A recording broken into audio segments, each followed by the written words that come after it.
प्रिय विद्यार्थियों, आज का ये जो वीडियो है, ये वीडियो भारतीय राजनीति के मूर्धन्य विद्वान, मनीषी, यथार्थवादी विचारक कौटिल्य के परराष्ट्र संबंधों पर आधारित है।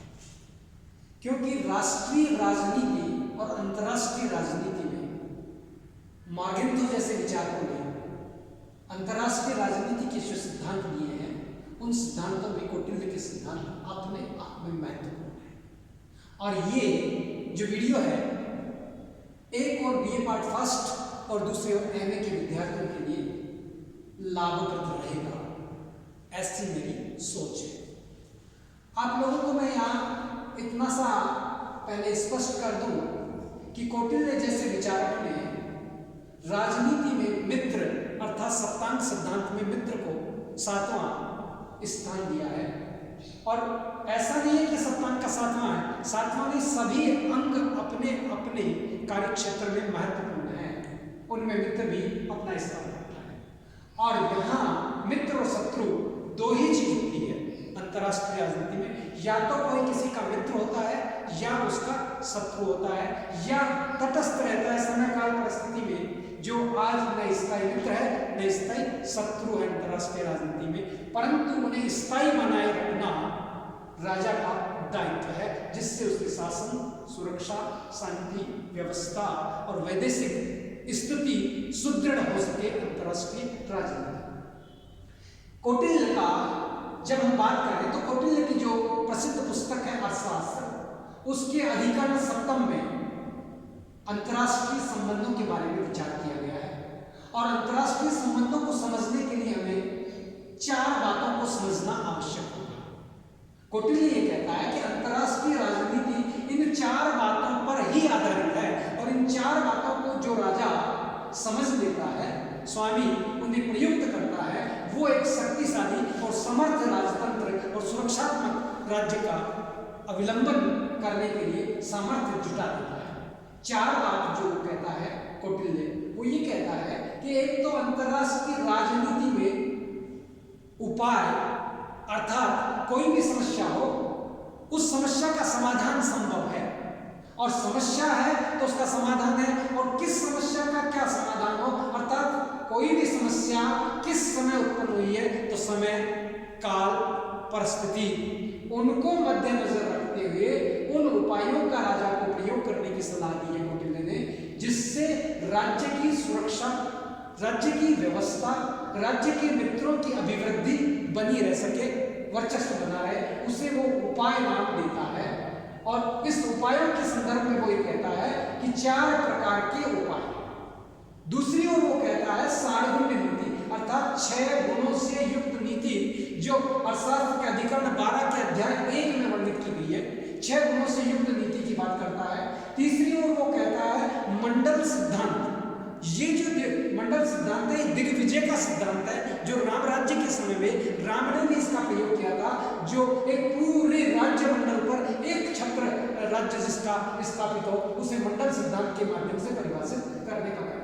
और ये तीनों चीजों के संचालन के लिए जो सूचना का संप्रेषण है, वो गुप्तचरों के माध्यम से, दूतों के माध्यम से राजा को प्राप्त होता रहता है। और जिस राजा की सूचनाएं जितनी जल्दी, जितना संप्रेषण जितना तीव्र गति का होगा, जितना तेज होगा, वो राज्य और राजा शक्तिशाली और संपन्न होगा, क्योंकि समय से पूर्व वह अपने विचार, अपने कार्य को परिणति दे सकता है। इसलिए अंतर्राष्ट्रीय राजनीति को समझने के लिए 4 बिंदुओं को समझना होगा, जिसमें उपाय है, सारगुण्य नीति है, मंडल सिद्धांत है और दूत व्यवस्था है। अब उपाय जो है ये सैद्धांतिक आधार को प्रतिबिंबित करते हैं, और सारगुण्य नीति शक्ति संपन्नता का द्योतक है, और मंडल सिद्धांत राज्य के विस्तार के बारे में बताता है, और दूत व्यवस्था राष्ट्र की समृद्धि, राष्ट्र का वर्चस्व, अंतर्राष्ट्रीय क्षेत्र में उसकी स्थिति को प्रतिबिंबित करने के लिए यह आवश्यक है। तो पहले हम उपायों पर चर्चा करेंगे। 4 प्रकार के उपाय कौटिल्य ने अंतर्राष्ट्रीय राजनीति के बारे में राजा को बताए हैं। पहला उपाय वो कहता साम। साम का अर्थ तो होता है समझाना, अर्थ तो होता है समझाना, बुझाना। परंतु यहाँ जो साम का अर्थ लिया गया है, यहाँ 3 बिंदुओं के रूप में हम इसको 3 शब्दों के रूप में हम आगे अभिव्यक्त करें तो साम का अर्थ है यहाँ सम्मान करना। अगर आप किसी राजा का सम्मान करते हैं, जैसे मोदी सरकार ने अमेरिका के राष्ट्रपति को भारत बुला करके उसका भव्य स्वागत किया, सम्मान किया, तो इससे दोस्ती प्रगाढ़ होगी, और नहीं है तो दोस्ती की ओर उसका कदम बढ़ेगा। तो सम्मान देना, सदवचनों का प्रकाशन करना, अर्थात श्रेष्ठ वचन कि तुम्हारे से बढ़िया मेरा कोई मित्र नहीं है, तुम ही मेरे अभिन्न अंग हो, तुम तो मेरी एक प्रकार से आत्मा हो, तुम्हारे बिना मेरा विकास नहीं है, मैं और तुम तो एक ही प्रकृति के हैं, तुम्हारे मेरे में कोई अंतर नहीं है। हम जैसे दोनों डेमोक्रेटिक राष्ट्र हैं, दोनों पावरफुल राष्ट्र हैं, दोनों मित्र राष्ट्र हैं, दोनों को एक दूसरे की आवश्यकता है, ऐसे सदवचन क्या अर्थात मित्र के प्रोत्साहन भरे विचार देना, मित्र के प्रति प्रोत्साहन के साथ उसका एहसान मानना, मित्र की बड़ाई करना, ये जो है सम्मान और सदवचन देना है। और ये दोनों चीज क्यों करते हैं? जिससे कोई भी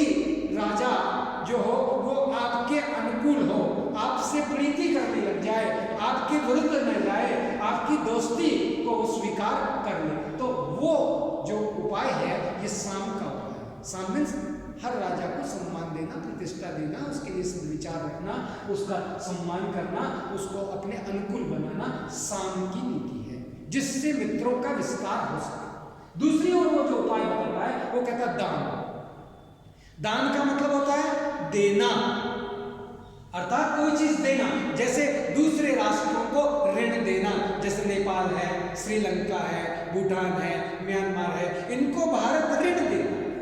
तो ऋण के बोझ तले दबे हुए नैतिक रूप से वो दब जाते हैं, और ऋण लेने के कारण वो एक प्रकार से संबंध रखते हैं कि इससे आवश्यकता पड़ने पर वो ऋण ले जाएगा। और चीन इसी नीति का अवलंबन कर रहा है अभी, ऋण देने की नीति का।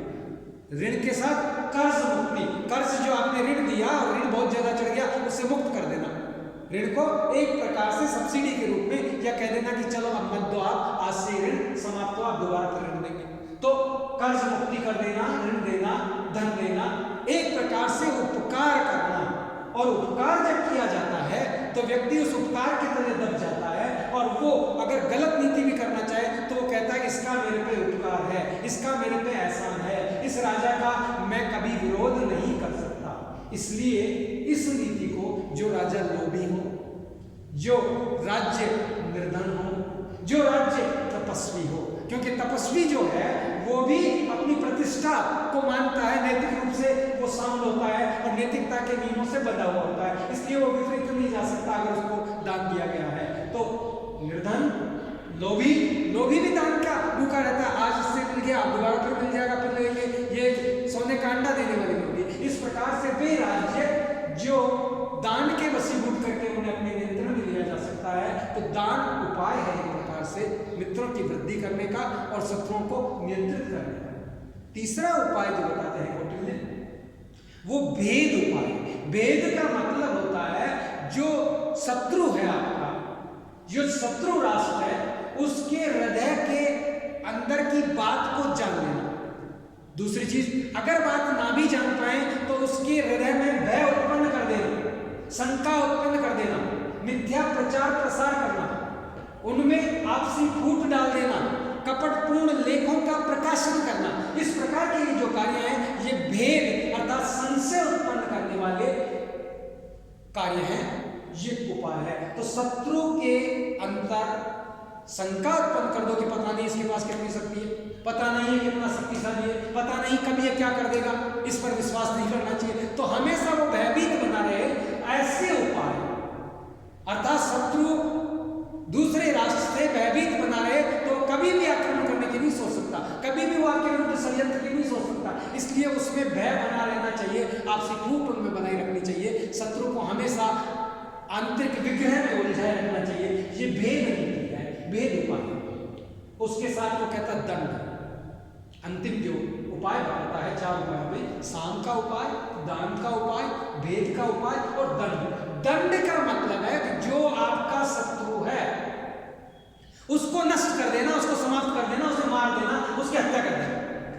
ये जो है ये दंड है, अर्थात शत्रु को पीड़ा पहुंचाना, शत्रु के धन का अपहरण करना, शत्रु का दमन करना, शत्रु की हत्या कर देना, ये दंड है जिससे आपका कोई शत्रु नहीं हो, निष्कंटक राज्य रह जाए। इस प्रकार से राज्य की सुरक्षा के उपाय हैं। और वो कहता है कि इन चारों उपायों को समय काल परिस्थिति के अनुसार प्रयुक्त करे, इन्हें सिद्धि उपाय कहा गया है। और सिद्धि उपाय का मतलब होता है एक कार्य को करना, जैसे साम का प्रयोग करना। और कोई व्यक्ति साम से नहीं चलता है तो दो प्रकार के द्वि उपाय जिसे हम कहते हैं, दो उपाय एक साथ करना, साम भी और दान भी, समझाना बुझाना भी और दान भी देते रहना। जैसे श्रीलंका है, जैसे नेपाल है, इनको समझाते भी रहो और दान भी देते रहो, तो ये भारत की झोली में पड़े रहेंगे। इस प्रकार का उदाहरण मैं ये कह रहा हूं कि द्वि सिद्धांत जिसको, अर्थात दो उपाय एक साथ प्रयोग किए जा सकते हैं,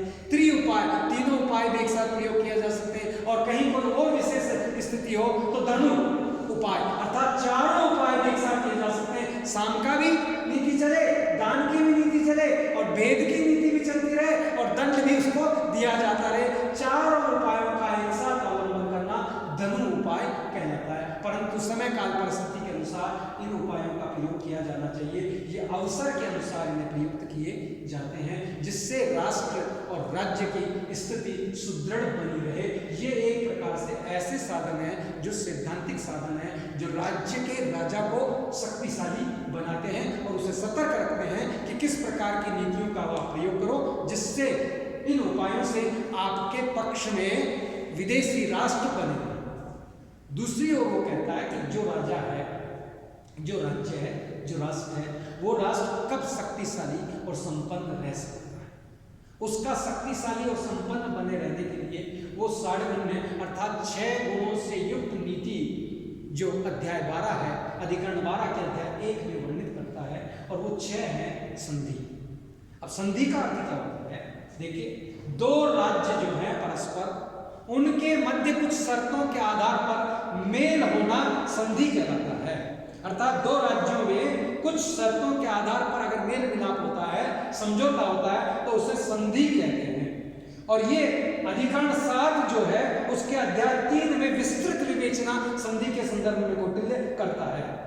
और वो कहता है संधि और विग्रह दो ही नीति होती है, या तो किसी से मित्रता रखो या विग्रह का मतलब है शत्रुता। तो दो ही चीजें, या तो कोई राष्ट्र आपका मित्र राष्ट्र है या आपका शत्रु राष्ट्र है। इन दो ही नीतियों का विस्तार है। ये 6 नीतियां जो कौटिल्य ने 6 नीति की जो बात की है, ये इन दो का बराबर का विस्तार है।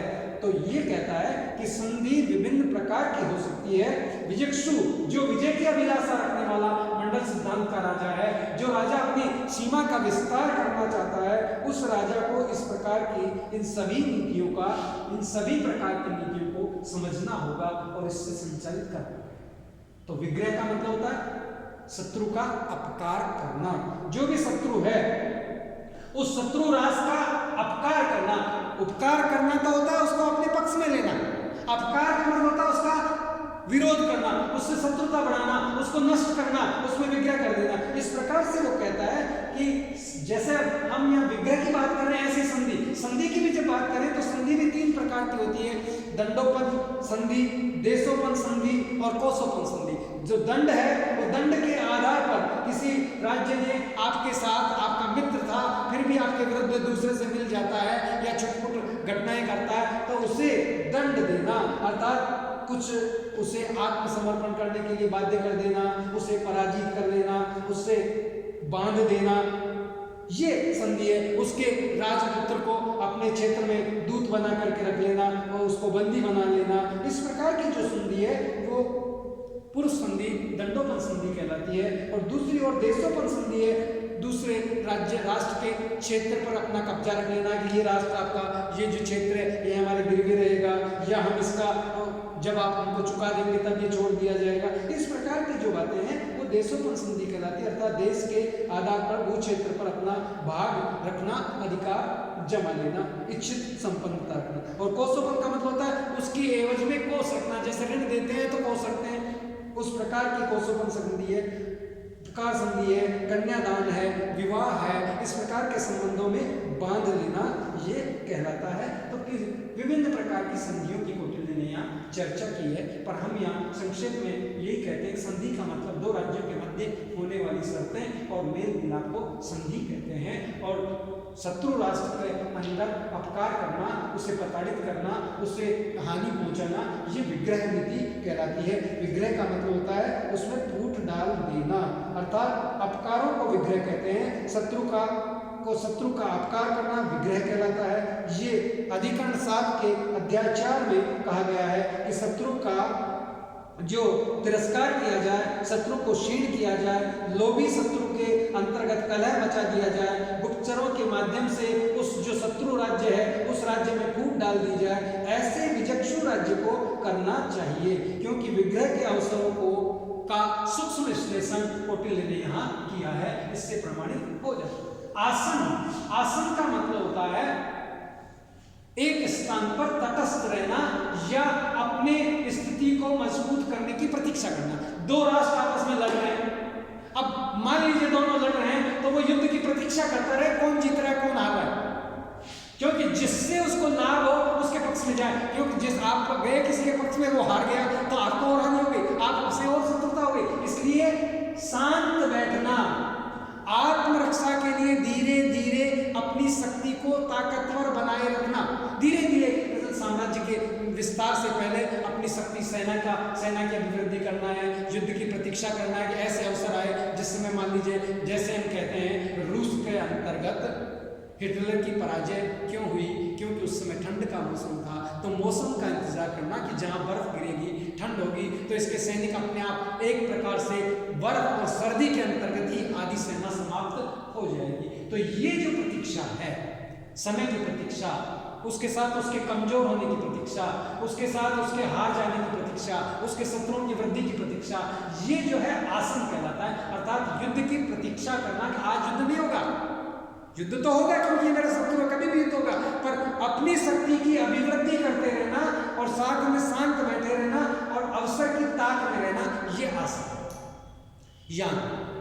यान जो है, यान का मतलब आक्रमण है, सीधे चढ़ाई कर देना है यान का मतलब। और ये जो चढ़ाई करने का कार्य है, ये अध्याय 5 में अधिकरण में लिखा गया है। अर्थात विचक्षु जो है फंस जाए कभी किसी राष्ट्र से विचारों मतभेद हो जाए, अन्य हो जाए, तो उस पर चढ़ाई कर देनी चाहिए। और ये जो चढ़ाई करने का है, ये जो मुख्य कार्य है, ये एक प्रकार से शत्रु को दंड देना है, उद्दंड को नियंत्रित करना है, शत्रु को दंड देना है। अतः जो ये प्रकृति है, राज्य आक्रमण तब करे जब वो सब रूप से संपन्न हो और अपनी प्रकृति जो है उसको वो शक्तिशाली रूप से प्रतिबिंबित करता हो, और एक और लोभ जिसको हम कहते हैं, अर्थात दान देना, भेद देना, दंड नीति, इन किसी नीति के द्वारा वो अगर संपन्न, किसी नीति के वो अधीनस्थ नहीं हो पा रहा है, तो ही राजा को युद्ध करना चाहिए, अन्यथा युद्ध नहीं करना चाहिए। और जब तक अपनी शक्ति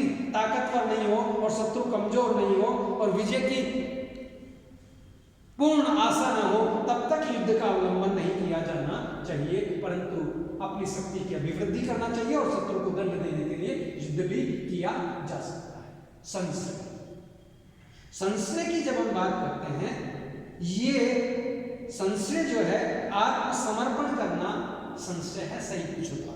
संशय का मतलब दो अर्थ निकला, संशय का मतलब संदेह भी होता है, परंतु यहाँ जो संशय है इसका मतलब आत्मसमर्पण करना है, क्योंकि ये जो आत्मसमर्पण है यह आत्मरक्षा के लिए समर्पण है। मान लीजिए आपसे शक्तिशाली राष्ट्र अगर आप पर आक्रमण करने की कार्य करता है, और जब आपका कोई मित्र या आपको अन्य कहीं दूसरे से मदद लेने की आप संधि करना चाहते हो और वो उससे ज्यादा शक्तिशाली नहीं है, तो ऐसी स्थिति में शत्रु के समक्ष समर्पण कर देना चाहिए। और अगर शत्रु ताकतवर है, आपके पास उससे भी अधिक शक्तिशाली दूसरा उसका शत्रु है, तो उससे संधि करके अपने आप को शक्तिशाली बनाना, ये भी संशय है। तो संशय जो है निर्बल को सबल के समक्ष आत्मरक्षा के लिए समर्पण कर देना जो है, ये संशय कहलाता है।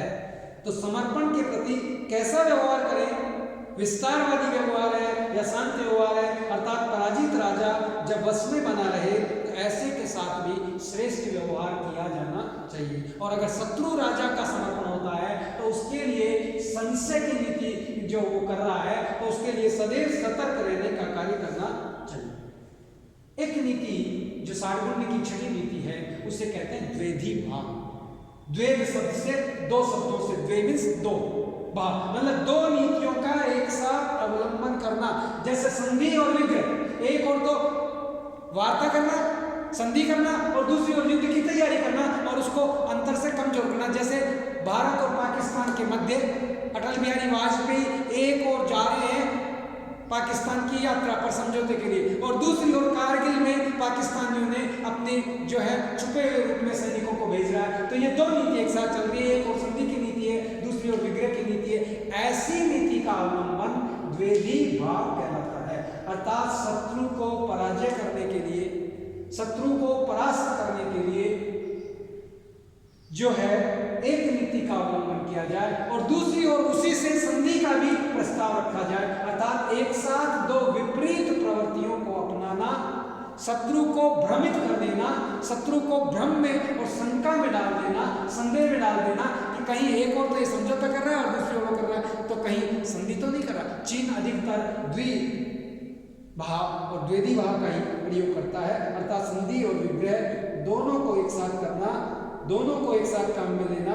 ये प्रकरण 7 के अध्याय 7 में कौटिल्य विस्तृत रूप से विवेचना करता है और कौटिल्य ये बताते हैं कि जो है अगर कोई राष्ट्र, उदाहरण के लिए अगर आप देखना चाहें तो भारत और पाकिस्तान में जब युद्ध हुआ और उस युद्ध के परिणाम स्वरूप हिंद महासागर में अमेरिका द्वारा जहाजी 7वां जहाजी बेड़ा भेजने की बात आई, तो ऐसे समय में भारत की प्रधानमंत्री इंदिरा गांधी द्वारा रूस से 20 वर्ष की मैत्री संधि करना ये द्वेधी भाव है। एक और तो हम पाकिस्तान से युद्ध लड़ रहे हैं और पाकिस्तान, हमको पता है कि पाकिस्तान की मदद अमेरिका जैसा शक्तिशाली राष्ट्र कर रहा है, तो भारत क्या उस प्रकार के शक्तिशाली राष्ट्र से विजय प्राप्त कर सकता है? तो अपनी विजय को स्थायी बनाने के लिए अमेरिका के बराबर की शक्ति रूस था, उससे संधि कर लेना एक प्रकार से। तो ये दोनों बड़ी शक्तियों को बैलेंस बना देना और अपनी शक्ति की अभिवृद्धि करके शत्रु को परास्त कर देना, ये जो नीति का अवलंबन है ये द्वेधी भाव की नीति कहलाती है। तो कौटिल्य ये कहता है कि द्वेधी भाव की नीति परराष्ट्र संबंधों में अपने राष्ट्र को शक्तिशाली बनाने के लिए प्रयोग की जा सकती है। और ये भी जिस प्रकार से उपाय समय काल परिस्थिति के अनुसार किए जाते हैं, वैसे ही संधि, विग्रह, आसन, ज्ञान, संशय और द्वेधी भाव, ये जो 6 गुण हैं, गुणों से युक्त नीति है, इसको भी हर राष्ट्र के साथ समय परिस्थिति को मद्देनजर रखते हुए, अपनी शक्ति को ध्यान में रखते हुए, अपनी ताकत को समझते हुए नीतियों का प्रयोग किया जाना चाहिए। कभी 2 नीति एक साथ प्रयुक्त की जा सकती है, कभी एक नीति प्रयुक्त की जा सकती है और कभी 6 नीतियों का आश्रय चारों तरफ बिखरे हुए रूप में, एक से संधि कर रहे हो, एक में विग्रह कर रहे हो, एक के साथ संशय डाल रहे हो, एक के साथ जो है आसन की नीति अपना रहे हो। इस प्रकार की नीतियों का अर्थात अंतर्राष्ट्रीय क्षेत्र में शासक को सदैव सतर्क रहते हुए, अपने राष्ट्र की अभिवृद्धि करते हुए, राष्ट्र की सुरक्षा के लिए संपूर्ण नीतियों, सुरक्षात्मक उपाय जो है, जो भी किए जा सकते हैं, सुरक्षा के लिए जो भी नीति अपनाई जा सकती है, उसे प्रयुक्त किया जाना आवश्यक है। तो कौटिल्य ने परराष्ट्र संबंधों के लिए 4 बातें कही है, जिनमें 2 पर हम विचार कर चुके हैं। तीसरी जो बात है वो है मंडल सिद्धांत। मंडल सिद्धांत की अगर हम बात करें तो ये राज्यों का वृहत मंडल है, जो प्रकरण अर्थशास्त्र के प्रकरण 6 के 2 अध्याय में कहा गया है। अध्याय 3 के प्रकरण 20 में भी ये कहा गया है और प्रकरण 3 के 20 में भी ये कहता है। तो इसमें मंडल है, मंडल के मध्य जब हम बात करें तो संक्षेप में अगर हम बात करें, क्योंकि मंडल पर एक विस्तृत लेक्चर हम करेंगे, एक वीडियो बनाएंगे मंडल का, इसमें हम यही कह सकते हैं कि मंडल का मतलब है एक ऐसे वृहत राज्यों का मंडल जो आपस में मित्र और शत्रु के रूप में गुथे रहते हैं। तो और इसका जो मध्य मंडल होता है, जो भी राष्ट्र, जो भी राजा विजय की अभिलाषा रखता है, अपनी सीमाओं का विस्तार करना चाहता है, उस राजा को मंडल सिद्धांत को मध्यस्थ रखना। अर्थात जो भी विजय की अभिलाषा रखेगा वो विजयक्षु राज्य कहलाएगा। और जब वो विजय की आशा रखने का कार्य करेगा, मान लीजिए उदाहरण के लिए ये राज्य है, ये राजा है, ये साम्राज्य का विस्तार करना चाहता है, तो या तो ये इधर विस्तार करेगा, इसके क्षेत्र की, अपने पड़ोसी की भूमि को छीनेगा, उस राज्य को हड़पेगा, या पीछे वाले राज्य को हड़पेगा, तो अपने ही आसपास की सीमाओं का विस्तार करेगा ना। तो ये दोनों क्या होंगे? इसके शत्रु होंगे। जैसे आज चीन विस्तार करे तो भारत को खा जाएगा या नेपाल को खा जाएगा, तो नेपाल और भारत जो है ये दोनों उसके शत्रु हो जाएंगे, क्योंकि सीमा का विस्तार करोगे, दूसरे की सीमा हड़पोगे, उसका क्षेत्र लोगे, तो वो दोनों शत्रु। इसलिए वो ये कहता है जो भी राज्य विजय के विलासा रखता है उसके दोनों पड़ोसी अर्थात चारों साइड के उसके जो पड़ोसी हैं वो उसके शत्रु होंगे। तो जो भी विजय के विलासा रखेगा, एक उसका आगे का शत्रु होगा, शत्रु कहते हैं अरि मीन शत्रु, और एक पीछे का होगा, उसको कहते हैं पार्षणिक है, पीठ का शत्रु। पीठ का शत्रु पार्षणिक है, आगे का शत्रु अरि। ये जो दोनों शत्रु होंगे, पर इन दोनों के आगे वाले जो राज्य होंगे, अर्थात ये राजा विस्तार चाहता है तो ये दोनों इसके शत्रु होंगे, परंतु इससे आगे वाला जो होगा वो मित्र होगा, क्योंकि ये और ये शत्रु होंगे। ये विस्तार करेगा तो इसकी मुंह मिलेगा, ये विस्तार करेगा तो इसकी मुंह मिलेगा, इसलिए इन दोनों में आपसी शत्रुता रहेगी, ये कह रहा है। तो यहाँ ये तो इसका मतलब क्या हुआ कि ये जो प्रथम राजा है जो विजय के विलासा रखता है उसका फर्स्ट पड़ोसी तो शत्रु होगा और दूसरा पड़ोसी उसका मित्र होगा। किसका मित्र होगा? विजय की अभिलाषा रखने वाले का। इस प्रकार से एक मित्र और एक शत्रु। तो कहने का अर्थ क्या हुआ? अरि मानी शत्रु, अरि का मित्र वो भी शत्रु, मित्र का मित्र भी शत्रु होता है, मित्र का मित्र भी शत्रु। आप मेरे शत्रु हैं तो आपका मित्र भी मेरा शत्रु है, तो उसका मित्र भी मेरा शत्रु है, ये शत्रु होंगे। ऐसे पीठ का शत्रु पार्षणिक ग्रह, पार्षणिक ग्रह सार, ये भी शत्रु होंगे। अब आक्रांत जो है, जो विजक्षु का मित्र है, उसका मित्र आपका मित्र होगा, उसके मित्र का मित्र भी आपका मित्र होगा। इस प्रकार एक मंडल, बृहत मंडल बन जाता है जिसमें एक मित्र एक शत्रु, एक मित्र एक शत्रु होता है। उन्हें बैलेंस करने की बात होती है और मध्य मंडल जो भी होगा उसका प्रभाव पड़ेगा। हम मंडल सिद्धांत को एक सेपरेट वीडियो में कल समझने का प्रयास करेंगे और गुप्तचर व्यवस्था का भी हम सेपरेट वीडियो बनाएंगे, परंतु यहाँ चारों तत्वों की बात करनी है, इसलिए संक्षिप्त में मैं यहाँ ये कहूँगा कि जो गुप्तचर व्यवस्था है उसको भी कौटिल्य ने अर्थशास्त्र के प्रकरण 1 के अध्याय 10 में, प्रकरण 1 के अध्याय 6 में, प्रकरण 2 के अध्याय 2 और अध्याय 9 में गुप्तचर व्यवस्था के बारे में बात की है। और ये कहा है कि 2 प्रकार की गुप्तचर व्यवस्था होती है, एक तो स्थिर गुप्तचर और एक भ्रमणशील गुप्तचर। और दूसरी ओर वो कहता है कि जिनकी जो श्रेणियां होती है वो 3 श्रेणी के गुप्तचर होते हैं, 3 श्रेणी के दूत होते हैं जो विदेशों में रहते हैं, विदेशों में कार्य करते हैं। वो एक तो है निष्ठस्टार्थ, जिसको पूर्ण अधिकार दिया जाता है कि तुम जाके विदेश में कुछ भी करके आ सकते हो, समझौता, संधि, विचार विमर्श। वो राजा का पुत्र होता है, राज जिसे राजदूत बना दिया जाता है, या अमात्य होता है जो प्रधानमंत्री का कार्य करता है, जिस पर राजा को पूर्ण विश्वास होता है। ऐसे व्यक्तियों को निष्ठस्टार्थ दूत के रूप में भेजा जाता है।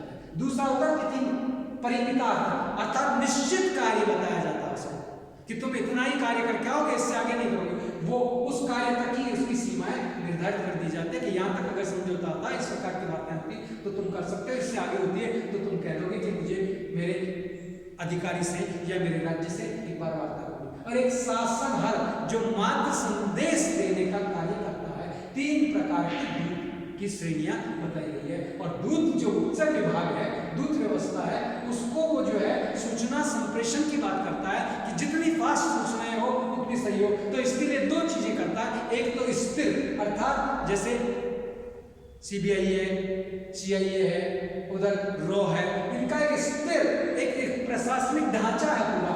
उसी प्रकार उसमें एक काप्टिक होगा, एक उदासीन होगा, एक गृहपति होगा, एक वेदेक होगा, एक तापस होगा। इस प्रकार के जो है स्थायी गुप्तचर होते हैं। और दूसरे अस्थायी गुप्तचर होते हैं, वो भ्रमणशील गुप्तचर होते हैं, जैसे संतरी है, तीक्ष्ण है, रसद है, परिवारजिक है, कि जो एक दूसरे स्थान से दूसरे स्थान को पलायन करते रहते हैं। इस प्रकार से गुप्तचर व्यवस्था के संदर्भ में भी कौटिल्य ने विस्तृत विवेचना दी है और ये कहा है कि काप्टिक अर्थात विद्यार्थी के वेश में विदेश में विद्या का अध्ययन करने वाला जो व्यक्ति है, अध्ययन के साथ साथ गुप्तचरी करता है, वो काप्टिक का रूप ग्रहण कर लेता है। ऐसे जो उदा स्थित है वो सन्यासी के रूप में विदेश में रहता है, प्रचार प्रसार करने जाता है। जैसे हमारे यहाँ जितने संत लोग हैं विदेशों में अपनी कथा और प्रवचनों के लिए जाते हैं, तो वहाँ जो उनकी जनता है वो जनता उनके प्रवचन सुनती है। तो ये जो सन्यासी के वेश में राष्ट्र को गुप्तचर सूचनाएं बताते हैं, राष्ट्र की मित्रता करने की बातें बताते हैं, ऐसे गुप्तचर के रूप में रहते हैं, उसे कहते हैं। ऐसे ही गरीब व्यक्ति हो, पैसे के लिए किसान हो, ऐसे ही जो है पवित्र हृदय वाला हो, बुद्धिमान हो, वेदेक हो, अपने व्यापार के रूप में विदेशों में कार्य करता हो, उनको गुप्तचर के रूप में बना देना, गुप्तचरी का उनसे कार्य कराना, वो है तापस का मतलब। जैसे मुंडक, जो जटाधारी भी हो सकते हैं, मुंडधारी भी हो सकते हैं, और इस ज्योतिष शास्त्र को जानने वाले भी हो सकते हैं, ये जो तीक्ष्ण प्राणों की रक्षा से छोड़ने वाले, इस प्रकार के जो भ्रमणशील हैं, कहने के लिए तो विद्यार्थी है, कहने के लिए वो कथावाचक है, कहने के लिए तो वो जो है वहाँ विदेश में लोगों की मदद करने वाला, और वास्तव में वो गुप्तचर भी है, राष्ट्र की गोपनीयता का कार्य भी कर रहा है। अगर वहाँ कोई आपके राष्ट्र के विरुद्ध षड्यंत्र या घटनाएं होती है तो तुरंत अपने राष्ट्र के जो है सूचनाएं प्रेषित कर देता है, और जिस राष्ट्र का जितना सूचना तंत्र सशक्त होगा वो राष्ट्र उतना ही ताकतवर होगा। आज जो आतंकवाद है वो भी एक सूचना संप्रेषण होती है। अगर आपको पहले सूचना लग जाती है, एक आतंकवादी फला जगह से चल दिए हैं, तो आप उसे पकड़ सकते हो, उन्हें नष्ट कर सकते हो। तो ये सूचना ही एक ऐसा माध्यम है जिसके माध्यम से राष्ट्र अपनी शक्ति की अभिवृद्धि कर सकता है। अब हम अगले वीडियो में सेपरेट मंडल सिद्धांत पर और गुप्तचर व्यवस्था पर प्रकाश डालेंगे। संक्षेप में इन 4 बातों को ध्यान में रखा जाता है तो अंतर्राष्ट्रीय राजनीति का संचालन नहीं हो सकता है। धन्यवाद।